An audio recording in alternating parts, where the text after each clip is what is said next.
comment, quand on est entrepreneur, embaucher son premier commercial et le mettre en position de réussite? En fait, c'est une question qui est absolument clé à se poser parce qu'à un moment donné, vous avez fait suffisamment de chiffre d'affaires et vous vous dites « Ok, comment est-ce que je fais pour développer encore plus mon chiffre d'affaires ?»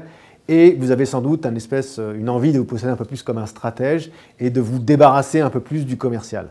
Alors, cet état d'esprit, en fait, il est utile pour pouvoir passer à l'action, embaucher et dire « Ok, je recrute », mais si vous le gardez comme ça, en fait, vous allez démobiliser votre commercial.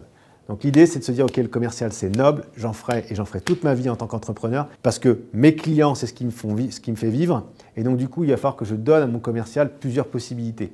À la fois un processus de réussite, autrement dit, des techniques de vente qui font que quand j'ai posé tel type de questions, ça va amener le client à s'intéresser à mon offre.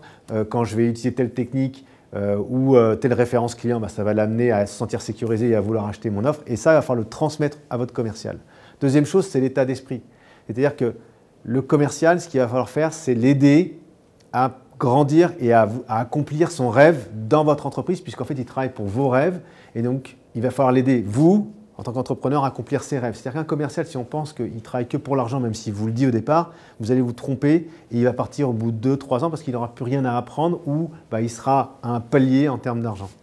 Donc, il faut l'aider aussi, lui, à nourrir ses rêves, à s'accomplir pour vous aider à accomplir les vôtres et à aider vos clients à accomplir leurs rêves, ce qui leur tient à cœur. Donc ça, c'est la deuxième chose. Troisième chose, c'est la posture relationnelle d'écoute. Un commercial, il va falloir être en écoute vis-à-vis de lui, de ses besoins, ses relations, pour qu'il soit lui-même en écoute avec votre marché, vos clients et qu'il vous donne les informations pour que, en termes de marketing, vous puissiez mieux couvrir les besoins de votre marché.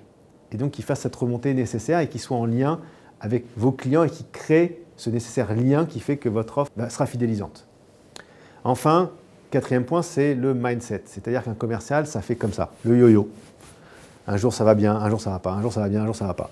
Bon, parfois, c'est en heures, parfois, c'est en minutes, parfois, c'est en semaines.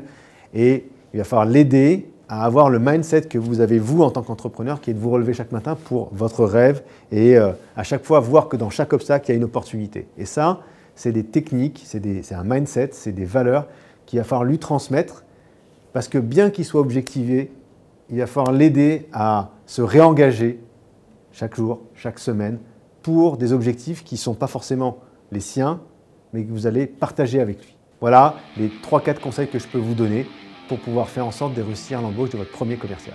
Bonne journée.